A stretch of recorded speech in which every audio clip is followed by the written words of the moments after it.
Break के बाद एक बार फिर आपका स्वागत है हमारे खास कार्यक्रम गिरफ्तारी या सरेंडर में, जहां पर हम बात कर रहे हैं कुख्यात अपराधी विकास दुबे के बारे में, जो आज गिरफ्तार किया गया उज्जैन में। और मेरे साथ यहां लगातार स्टूडियो में बने हुए हैं हमारे आउटपुट हेड राजीव श्रीवास्तव जी। राजीव जी, ब्रेक पे जाने से पहले मैंने एक लूप होल की बात की थी कि जिस तरीके से गिरफ्तारी आज हुई है, उसके बाद उसकी माँ का स्टेटमेंट आया है कि उसके बेटे की ससुराल उज्जैन में है और वो वहाँ जाता रहता है, हर साल वहाँ सावन में महाकालेश्वर के दर्शन करने जाता है। तो फिर जो सवाल उठता है कि आखिरकार जब वो वहाँ जाता रहता है, उसको सारी चीज़ों की नॉलेज है, जानकारी है, तो फिर वहाँ दुकानदार के पास जाके वो खुद के बारे में क्यों बताता है? एक तरह से क्यों जानकारी लेता है कि पर्ची कहाँ कटेगी, फूल माला कहाँ से लेनी है, फिर उसके बाद वहाँ एंट्री करता है। तो कुल मिला के देखा जाए तो ये कहीं ऐसा तो नहीं कि वो खुद जाहिर करना चाहता था कि देखिए मैं आया हूँ, कोई प्लानिंग नहीं है, मैं नॉर्मली आया हूँ। और फिर एक तरह से देखा जाए प्री प्लान, जिस तरीके से मैंने आपसे कहा ब्रेक से पहले कि वहाँ के चौकी इंचार्ज को हटाया जाता है, ट्रांसफ़र किया जाता है, आला अधिकारी वहाँ पर एक रात पहले ही एक कमरे में गुपचुप मीटिंग करते हैं। तो कहीं ना कहीं पूरा ये जो है, जो भी प्रकरण है उसकी गिरफ्तारी के पहले का, तो ये नहीं लगता कि ये प्री प्लान था, जैसा कि जो अपोजिशन पार्टियां हैं वो सब कह रही हैं? बिल्कुल, देखिए अनुराग, जो विकास दुबे ने इस तरह से पूछा, पर्ची कटवाई या उसको नहीं मालूम था, ये प्री प्लान्ड को अनप्लान्ड बनाने के लिए की गई एक कवायद है और वो ऐसा ही कर रहा था। निश्चित तौर पे इसमें काफ़ी चीज़ें देखने को मिलेंगी। अभी कांग्रेस जो मध्य प्रदेश की, उसने भी सवाल उठा दिए इस जो इनकी गिरफ्तारी को लेके कि ये गिरफ्तारी सही है या इसको ज़बरदस्ती या किसी के संरक्षण में इसको ज़बरदस्ती यहाँ पर गिरफ्तार करवाया गया है या इसने खुद सरेंडर किया है। इस पे अभी सवाल उठ रहे हैं। कांग्रेस ने सीधे तौर पे आरोप लगाया है कि कहीं ना कहीं गृह मंत्री जो नरोत्तम मिश्रा हैं वहाँ पर, उनके ऊपर सवाल उठाया। उन्होंने कहा है कि ये कहीं ना कहीं इस पूरे प्रकरण में इनका हाथ रहा है या इनका सहयोग रहा है, ऐसा कांग्रेस का आरोप है। साथ ही साथ जो दिग्विजय सिंह कांग्रेस के नेता हैं, उन्होंने भी नाम लिए बगैर इस पे सवाल उठाए और साथ ही ये भी कहा है कांग्रेस ने कि नरोत्तम मिश्रा कांग्रेस के प्रभारी थे पिछले चुनाव के दौरान और कानपुर में काफ़ी दिनों रहे हैं और कहीं ना कहीं वो भाजपा नेताओं के संपर्क में रहे हैं और इसका फ़ायदा सीधे सीधे विकास ने उठाया है। ये उनका आरोप है कांग्रेस का। तो निश्चित तौर पे एटीएस की, एसटीएफ की बात करें या पुलिस की बात करें, पुलिस को ये सफाई देनी पड़ेगी, ये बताना पड़ेगा कि इस पूरे जो सवाल उठ रहे हैं, जो विपक्षी पार्टियां उठा रही हैं, उन पे क्या सही बात क्या है। आखिर पुलिस, जो मध्य प्रदेश की पुलिस है, उसने किस दबाव में ये काम किया या दबाव नहीं है, इस बात को स्पष्ट करना बेहद ज़रूरी है, क्योंकि सवाल लगातार उठ रहे हैं और लोगों को संदेह भी हो रहा है कि बाकी जो गुनहगार थे, बाकी जो अपराधी थे, उनका कहीं ना कहीं या तो मुठभेड़ में उनको मारा गिराया गया या उनको पकड़ लिया गया, लेकिन इतने आसानी से विकास को पकड़ा गया, ये एक बड़ा सवाल बनता जा रहा है। सर बिल्कुल, ये एक सवाल बड़ा बनता जा रहा है। जो पूर्व हमारे एडीजी हैं यहाँ पे, विक्रम सिंह, यूपी पुलिस के, उन्होंने भी आज एक स्टेटमेंट दिया। उन्होंने भी कहा कि कहीं ना कहीं ये सवाल उठना लाजमी है कि आखिरकार इतने प्रेशर में उसने सरेंडर किया है, लेकिन जिस तरीके से उसके गुर्गे जो साथी हैं, लगातार कहीं ना कहीं उनका इनकाउंटर होता जा रहा है पिछले 5 दिनों में, तो इस तरीके से सरेंडर करना, और ऐसा दुर्दांत अपराधी जो चौबेपुर थाने में, सवालिया निशान ये भी उठता है सर कि चौबेपुर थाने में जिस पर 60 के मतलब मुकदमे, 60 मुकदमे उसके ऊपर दर्ज हैं, उसके बावजूद हर मुकदमे में वो उसके बावजूद फ्री घूम रहा है। वो अपना किला, एक किले नुमा पूरा एक अपनी मिल्कियत खड़ी कर लेता है। उसके बाद वहाँ सीसीटीवी कैमरे लगा जाते हैं। और आज जब गिरफ्तारी के बाद अदालत में उसे वर्चुअल पेश किया गया है वीडियो कॉन्फ्रेंसिंग के ज़रिए, तो उसने वहाँ पर भी कई तरीके के दावे किए कि मुझे बड़ा अफसोस हुआ, मैं मंदिर जाके वहाँ पर रोया हूँ। और उसके बाद खुलासा किया कि मैंने धमकी दी थी पुलिस वालों को यहाँ पे ना आने के लिए, मैंने गुर्गे बुला रखे थे, उनके लिए खाने का इंतज़ाम था, हथियार बंद थे, और उसकी प्लानिंग ये भी थी कि पुलिस वालों को जलाकर मार दिया जाए, लेकिन फोर्स वहाँ पर पहुँच गई। तो ये जो पूरा उसका स्टेटमेंट है, इसमें कुछ बातें जो उसने एक तरह से कही कि मैं गुनाह को कबूल करता हूँ, मेरे साथ गलती हुई, तो ये कहीं से कहीं वो एक मार्मिक जो अपना पक्ष है वो रखना चाहता है ताकि वो बच जाए। और दूसरी तरफ उसने जो कबूलनामा किया है वो भी उसके जघन्य अपराध को दर्शाता है कि वो कितना निर्मम है। बिल्कुल, देखिए अनुराग, जो पूरा घटनाक्रम है उसको अगर देखेंगे तो कहीं ना कहीं ये देखिए सीओ को जिस तरह से मारा गया, जिस क्रूरता के साथ उन्होंने मारा है, ये बहुत ही दुखद था। और निश्चित तौर पे जो बहुत ही क्रिमिनल लोग होते हैं वो इस तरह की घटना को अंजाम देते हैं। तो हम कह सकते हैं कि जो अभी पूछताछ हुई है उसमें उसने ये कहा है कि सीओ से हमारी खास तौर से दुश्मनी थी, क्योंकि सीओ लगातार देख लेने की धमकी दिया करते थे, और दूसरी बात जो और पुलिस वाले विकास के सहयोगी थे वो लगातार ये बताते रहते थे कि सीओ का दबाव है उनके ऊपर। ऐसी स्थिति में वो सीओ को अपना सबसे बड़ा दुश्मन मानता था, और सीओ ही उस टीम का एक तरीके से नेतृत्व कर रहे थे उस समय जब ये छापेमारी के लिए गई थी। तो सीधा निशाना उनके ऊपर सीओ का था, और ये भी उसने अपने शुरुआती पूछताछ में बताया है कि पहले ये टीम दिन में आने वाली थी, सुबह दूसरे दिन सुबह आने वाली थी, लेकिन कुछ घंटे पहले ही वो रात में ही टीम आ गई। तो अचानक उनको संभलने का मौका नहीं मिला, लेकिन फिर भी वो इतने तैयार थे कि वो पुलिस का मुकाबला कर सकते थे। उन्होंने अपने साथियों को बुला रखा था और हथियारों को जमा कर लिया था, और लगातार पुलिस पर कैसे हमले करने हैं इस सबकी रूपरेखा बना रखी थी। तो निश्चित तौर पे हम कह सकते हैं कि ये प्रीप्लान्ड था, और अभी भी जिस तरह से गिरफ्तारी हुई है निश्चित तौर पे ये नज़र आता है कि कहीं ना कहीं इसमें किसी न किसी का इन्वॉल्वमेंट है, कोई ना कोई इसका सहयोगी है, और जिस तरह से ये गिरफ्तारी हुई है इस पे पर्दा उठना बेहद ज़रूरी है। बिल्कुल सर, कहीं ना कहीं जो ये सवालिया निशान लगातार उठता जा रहा है कि कोई ना कोई उसका सहयोगी है, और जिस तरह से पूरे प्रकरण में पुलिस के जो लोग हैं, जो सिपाही हैं, जो जिस तरह से विनय तिवारी जो वहाँ पर एसओ थे उनका मामला सामने आया, उनकी गिरफ्तारी हुई है, 200 जो पुलिसकर्मी थे वो रडार पे रहे हैं। इस पूरे प्रकरण में एक नाम जो मुख्य रूप से आया है वो है कानपुर शहर के पूर्व डीआईजी अनंत देव तिवारी का।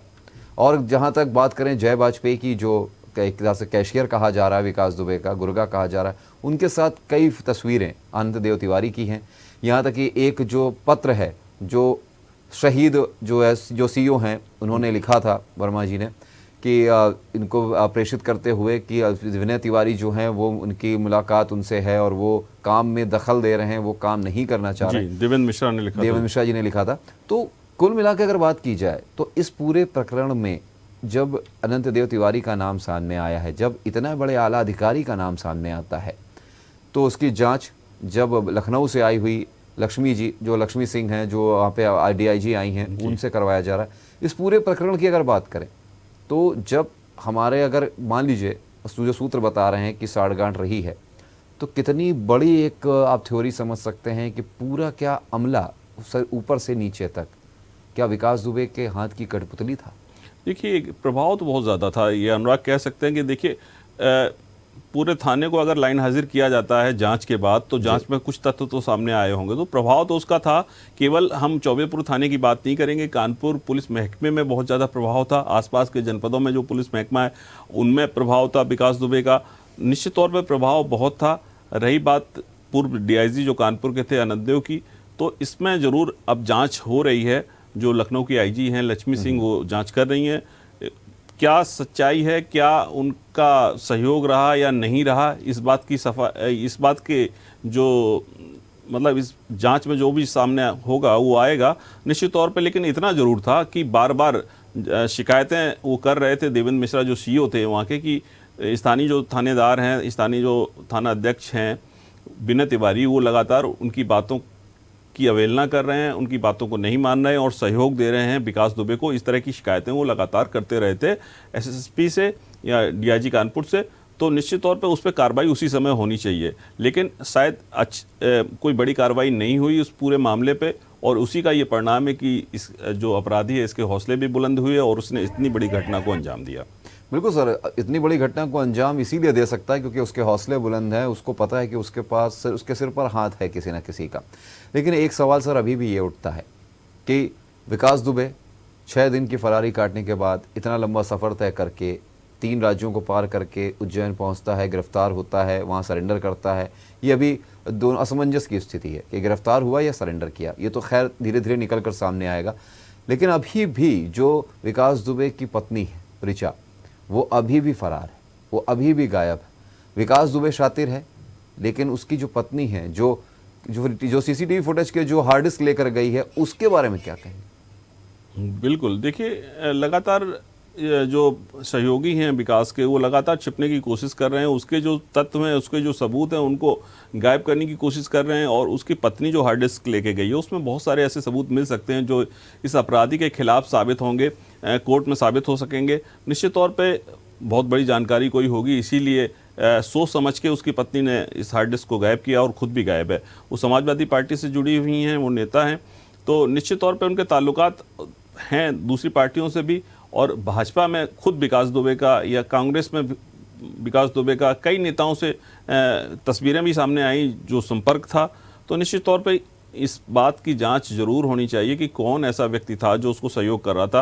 हालांकि योगी सरकार इस तरह से जो कार्रवाई कर रही है तो निश्चित तौर पे ये दिखाई देता है कि योगी सरकार बिल्कुल बख्शने वाली नहीं है। जो अपराधी किस्म के लोग हैं या उनके जो मंत्री वगैरह हैं वो लगातार इस बात का खंडन भी करते रहे कि वो ऐसे लोगों को कतई प्रश्रय नहीं देते हैं और उनके खिलाफ कार्रवाई की वो मांग करते रहे हैं। लेकिन आखिर अगर कोई इसको हवा दे रहा था या इसको सहयोग दे रहा था तो उसको सामने लाना बेहद ज़रूरी है। इसकी जांच भी होना ज़रूरी है ताकि सरकार पे भी कोई दाग ना लग सके और जो नेता हैं उन पे भी कोई दाग ना लग सके। तो इसको दूध का दूध और पानी का पानी किया जाना बेहद ज़रूरी है। अनुराग, नहीं, बिल्कुल सही बात कही सर आपने कि दूध का दूध पानी का पानी कहना चाहिए। लेकिन इसी बीच जो उसकी माँ ने जो एक का देखा जाए तो उसने उसकी माँ ने मीडिया में जो बाइट दी है, मीडिया में जो कुछ कहा है, आइए वो एक बार सुनवाते हैं।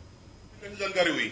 अरे बच्चे देख रहे थे टीवी, हम तो डाली आप दो रोज सोचे तो हम देखते जान टीवी, और 2 रोज से भी कल लेट ना आ रही तो हम तो उठे नहीं जुटता, कोई दवाई लाने भी वाला नहीं। विकास दुबे का मध्य प्रदेश में कुछ कोई रिश्तेदारी है, कैसे क्या है? रिश्तेदारी नहीं, उनकी ससुराल थी, वो तो पकड़ गया साला।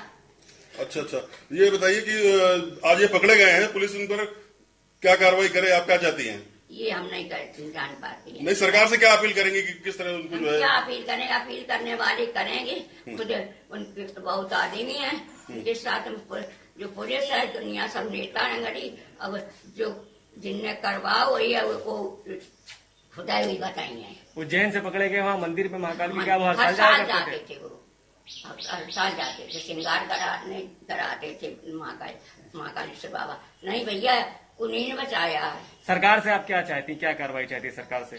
सरकार तो जो उचित समझे वो करे, हमारे कहने से कुछ नहीं होगा भैया। जो सरकार, इतनी बड़ी सरकार है, उस टाइम पे वो भाजपा में है नहीं, उस सपा में इस समय सपा में है, समाजवादी पार्टी में। हाँ, आपके हिसाब से क्या करना चाहिए, सरकार को क्या करना चाहिए? हम क्या जाने क्या करना चाहिए। तो ये थी विकास दुबे अपराधी की मां, जो अपनी मंशा, जो अपने दिल की बात मीडिया के सामने रख रही थी। लेकिन उन्होंने ये भी कह दिया कि महाकाल ने बचाया ज़रूर है, लेकिन सरकार चाहे तो अपनी कार्रवाई कर सकती है। सर, एक सबसे बड़ा सवाल ये उठता है अब, जो एक लूप होल की बात मैंने पहले की थी, और एक अभी भी सबसे बड़ा एक यक्ष प्रश्न जो खड़ा है कि एक व्यक्ति जिस पर 60 केस एक ही थाने में दर्ज हैं, 2001 में उसने थाने के अंदर घुस के एक मंत्री को गोली मार देता है, लेकिन उस मामले में बरी हो जाता है।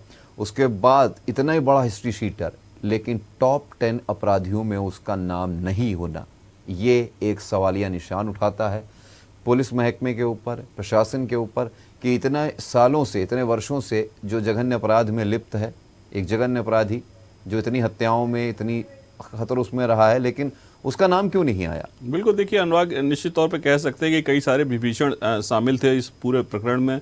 लगातार अपराध की दुनिया में वो अपने हौसले बुलंद रख के अपराध पे अपराध करता रहा, लेकिन किसी ने भी उसका नाम सार्वजनिक नहीं किया, कोई उसके खिलाफ बोलने को तैयार नहीं था। पुलिस वाले खुद उसके खिलाफ गवाही नहीं देने को तैयार थे, और यही वजह है कि उसका टॉप 10 में नाम नहीं था। और सबसे बड़ी बात यह है कि जिस तरह से वो अपराध की दुनिया में अपराध करता था, उसके साथ ही वो ताल्लुकात भी अपने बनाए रखे था उन्हीं पुलिस वालों से जिनको कार्रवाई करनी थी। और सबसे बड़ी बात है कि जिस तरह से आपने देखा कि देवेंद्र मिश्रा जैसा ईमानदार जो सीओ है, उसने अगर कार्रवाई की बात की तो उनके जो अधीनस्थ कर्मचारी थे, जो उनसे छोटे थे, ऐसो थे, वो भी उनकी कार्रवाई उनके कहने से नहीं करते थे और उनकी बात की अवहेलना करते थे। तो निश्चित तौर पे ये कहा जा सकता है कि जो ईमानदार लोग थे, ईमानदार पुलिस वाले थे, वो कहीं ना कहीं बौने साबित हुए हैं। तो निश्चित तौर पे इतना बड़ा जो रसूख अपना बना के रखा था, उसने साम्राज्य बना के रखा था क्राइम की दुनिया में, निश्चित तौर पे उसके आगे ईमानदार पुलिस वाले कुछ नहीं कर सके, बहुत थोड़े साबित हुए। और जो बड़े लोग थे, जो क्राइम की दुनिया को समर्थन दे रहे थे या विकास दुबे को समर्थन दे रहे थे, उनकी जीत होती दिखती रही। और ईमानदार अफसर कुछ भी नहीं कर पाए, सिर्फ शिकायत कर पाए अपने वरिष्ठ अधिकारियों से उस पर भी कार्रवाई नहीं हुई। इसी का परिणाम ये सब देखने को मिला। लेकिन अब उम्मीद यही की जा रही है अनुराग कि इस अपराधी को पकड़ने के बाद इसे कड़ी से कड़ी सजा मिलेगी और कभी ये नज़ीर बन जाएगा और कभी इस तरह की दोबारा अपराधी सिर ना उठा पाए, ऐसा एक माहौल देखने को मिलेगा।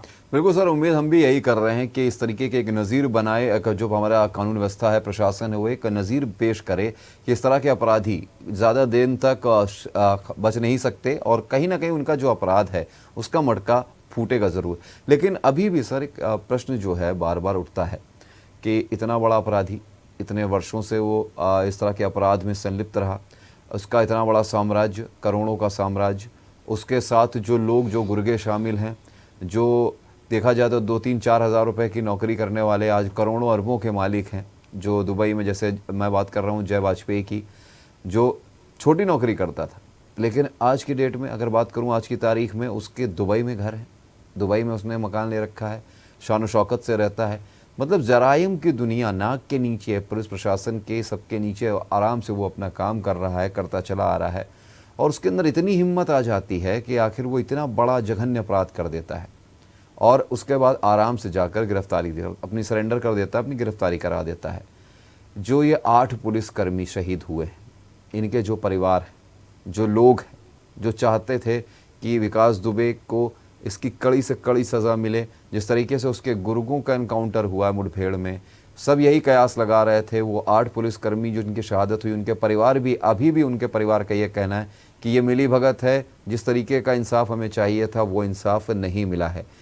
इसके बाद अब क्या परिदृश्य देखने को मिल सकता है? देखिए, सबसे बड़ी बात यह है अनुराग कि देवेंद्र मिश्रा के परिजनों ने इस तरह के आरोप लगाए हैं, जो सीओ थे, कि कहीं ना कहीं पुलिस ने इस गिरफ्तारी को करके उसको काफ़ी ढील दे दी, एक तरीके से कह सकते हैं उसको जीवन दान दे दिया। अगर इसको सही तरीके से पुलिस अगर अपनी कार्रवाई करती तो ये सीमा से बाहर ही ना जा सकता, कानपुर से बाहर ना जा सकता और इस तरह से आसान तरीके से ये हंसते खेलते हुए दिखाई ना देता, जिस तरह से ये दिख रहा है पुलिस वालों के साथ आराम से चल रहा है। तो निश्चित तौर पे हम कह सकते हैं कि कहीं ना कहीं पुलिस की मिली भगत दिखाई दे रही थी और जो सीओ देवेंद्र मिश्रा हैं, उनके परिजनों ने जो आरोप लगाए हैं उसको लेके वो कोर्ट में भी अपनी बात रख सकते हैं और कार्रवाई हो सकती है। तो राजीव जी सर, जो आप कह रहे हैं वो बिल्कुल बात सही कह रहे हैं। इसी बीच हम आपको, दर्शकों को एक बाइट दिखाना चाहते हैं, जो एक तरफ से एमपी के जो गृह मंत्री हैं उनका क्या कुछ कहना है और दूसरी तरफ जो एमपी के मुख्यमंत्री हैं शिवपाल सिंह चौहान, उनका क्या कहना है उस पूरे प्रकरण पर। प्रदेश पुलिस ने, उज्जैन पुलिस ने त्वरित कार्रवाई कर इस दुर्दांत अपराधी को गिरफ्तार किया है, हिरासत में लिया है। मैं मध्य प्रदेश पुलिस को इसके लिए बधाई देता हूं। हम उत्तर प्रदेश के निरंतर संपर्क में हैं। आगामी कार्रवाई के लिए इसको उत्तर प्रदेश पुलिस को सौंपा जाएगा और आज सवेरे से ही मैं उत्तर प्रदेश के माननीय मुख्यमंत्री योगी जी के संपर्क में हूं और दोनों राज्यों की पुलिस मिलकर कार्रवाई कर रही है। हमारी पुलिस छोड़ती नहीं है किसी को भी और विकास को भी पकड़ा है और गिरफ्तार कर लिया है, हमारी कस्टडी में है वो। सर, क्या खबर मिली, कैसे ये पूरा ऑपरेशन हुआ? अब इंटेलिजेंस की बातें सीधी नहीं बताना चाहिए अभी फिलहाल, उसके मर्म तक पहुंचने के बाद बताएंगे। मैं अभी सिर्फ इतना बता रहा हूं कि हमने गिरफ्तार किया है, हमारी कस्टडी में है। मंदिर में से गिरफ्तारी हुई है क्या? मंदिर के बाहर, अंदर उसको न लाए मंदिर को बीच में, पर उज्जैन में गिरफ्तारी हुई। सर, ये भी बताया जा रहा है कि कुछ पुजारी या कुछ लोगों ने उसका चेहरा पहचाना, उसके बाद पुलिस को इन्फॉर्म किया या पुलिस ने सीधे इंटेलिजेंस की बात भी बताएंगे, पहले हमको मर्म तक आने दो, बाकी की चीजों को पता करने दो। पुलिस ने इनके साथियों का एनकाउंटर कर दिया था, बहुत क्रूर गैंगस्टर था इसका। निश्चित रूप से प्रारंभ से ही ये क्रूरता की हदें पार करता रहा है और इसलिए जो भी कृत्य किया वो बहुत निंदनीय था, बहुत चिंतनीय था और मध्य प्रदेश को बड़ी कामयाबी मिली है। और पूछो, एमपी पुलिस को ये आशंका थी क्या कि यूपी से वो एमपी में आ सकता है? क्योंकि ग्वालियर वारदात होने के बाद से ही हमने पूरी मध्य प्रदेश की पुलिस को अलर्ट मोड पे रखा था अपनी पीठ और पूरी निगाह रखी जा रही थी और गिरफ्तार किया। तो आप सुन रहे थे मध्य प्रदेश के गृह मंत्री नरोत्तम मिश्रा को और आप सुन रहे थे मुख्यमंत्री मध्य प्रदेश शिवपाल सिंह चौहान को, जो इस गिरफ्तारी के बाद अपनी पीठ थपथपाते हुए दिख रहे हैं और साथ ही ये भी कह रहे हैं कि कोई भी अपराधी बच नहीं सकता। सर, अभी भी एक सवाल जो उठता है कि आखिरकार गिरफ्तारी हो गई, जो बीजेपी की सरकार है मध्य प्रदेश में वो अपनी पीठ थपथपा रही है, राजनीतिकरण हर तरफ से इसका जारी है। ये एक अलग मामला है कि राजनीतिक पार्टियां जो होती हैं वो एक दूसरे पर दोषारोपण करती रहती हैं, लेकिन अब जो इसकी गिरफ्तारी के बाद जो यूपी पुलिस है, एसटीएफ है, वो वहाँ पर टीम गई है, टीम वहाँ पर पहुँची है, टीम उसे वहाँ से लेकर आने के प्रयास कर रही है, प्रयास जारी हैं। अब आगे क्या उम्मीद की जा सकती है कि आगे क्या कुछ होने वाला है जब वहाँ पे यूपी में उसकी एंट्री होगी? देखिए अनुराग, शिवराज सिंह चौहान का आपने बयान सुना, वो निश्चित तौर पे कह रहे हैं कि हम किसी अपराधी को अपने यहाँ पनपने नहीं देते और हम जो गिरफ्तारी हुई है उसके लिए वो अपनी पीठ थपथपा रहे हैं। सीधे सीधे कह रहे हैं कि हमारे प्रयासों से इसको गिरफ्तार किया गया है। गृह मंत्री ने भी अपनी पीठ थपथपाई। तो निश्चित तौर पे हम ये कह सकते हैं कि भले ही सीएम का बयान आ सकता था, गृह मंत्री के बयान की कोई ज़रूरत भी नहीं थी, लेकिन जिस तरह का दबाव बन रहा है वहाँ मध्य प्रदेश में कांग्रेस आरोप लगा रही लगातार नरोत्तम मिश्रा के खिलाफ, तो कहीं ना कहीं उनको भी सामने आके इस तरह का बयान देना पड़ा कि हम लगातार कोशिश में थे और अपराधी को बच के नहीं जाने दिया। अब बात यह है कि एसटीएफ, जो उत्तर प्रदेश की एसटीएफ और पुलिस लेके उसको रिमांड पर लेके पूछताछ करेगी कि कौन कौन से लोग हैं शामिल पूरी घटना में और कहाँ कहाँ हथियार छुपाए हैं जो पुलिस से लूटे गए हैं, और आगे उनका क्या प्लान था, इस सब पर कार्रवाई करेगी और जो सबूत इकट्ठे किए जाते हैं वो सबूत इकट्ठा करेगी ताकि मजबूती से इस केस को लड़ा जा सके और मजबूती से इसको कोर्ट में पेश किया जा सके। क्योंकि पिछले जो केस हुए हैं, जो भी अपराध इसने किए हैं, उस पर कहीं ना कहीं पुलिस की जो शिथिलता थी, पुलिस की जो कमजोरी थी, वो इसके लिए फ़ायदेमंद साबित हुई है। अब पुलिस अब नहीं चाहेगी कि कोई इस तरह की कमजोरी हो कि अपराधी फिर से कानून की गिरफ्त से बाहर जा सके। बिल्कुल सही बात आपने कही सर कि अब जो कानून है, जो पुलिस है, यूपी पुलिस है, वो नहीं चाहेगी कि इस तरह के जो अपराधी उनको सिर उठाने का मौका मिले। और सबसे बड़ा सर एक चीज़ ये भी होगी कि अब जिस तरीके के लूप होल रहे हैं उस पर एक फिर से जो पुलिस प्रशासन है, जो प्रशासन है, उसको एक बार नज़रिया सरसरी निगाह डालनी पड़ेगी कि कौन से विभीषण हमारे अपनी ही क्षेत्र में, अपनी ही पीठ में छुरा घोंपने के लिए तैयार बैठे हैं। उन पर एक नज़र उन पर कसनी पड़ेगी। साथ ही जो हिस्ट्री शीटर, जो बदमाश हैं, उन पर लगाम कसनी पड़ेगी। अब ये दीगर बात है कि विकास दुबे अब आगे कौन कौन से खुलासे करने वाला है, कौन सी चीज़ों से, परतों से पर्दा उठेगा, ये तो दीगर बात है। लेकिन एक बहुत बड़ा एक कामयाबी कही जा सकती है कि आखिरकार जो 6 दिन से फरार इतना 8 पुलिसकर्मियों का जो हत्यारा था वो गिरफ्त में आया है। फिलहाल हमसे चर्चा पे जुड़ने के लिए राजीव जी आपका बहुत बहुत धन्यवाद। और दर्शकों, हमारी इस खास पेशकश में गिरफ्तारी और सरेंडर में अभी के लिए बस इतना ही। लगातार हम इस प्रकरण पर नज़र बनाए हुए हैं और जैसे ही आगे कोई अपडेट आता है फिर होंगे हम आपसे हाजिर शामिल। और आप देखते रहिए हमारा प्रोग्राम, हमारे जीएमडी न्यूज़ चैनल को लगातार आप विजिट करते रहें, देखते रहें, ताकि आपको मिलती रहे ख़ास खबरें। तब तक के लिए नमस्कार।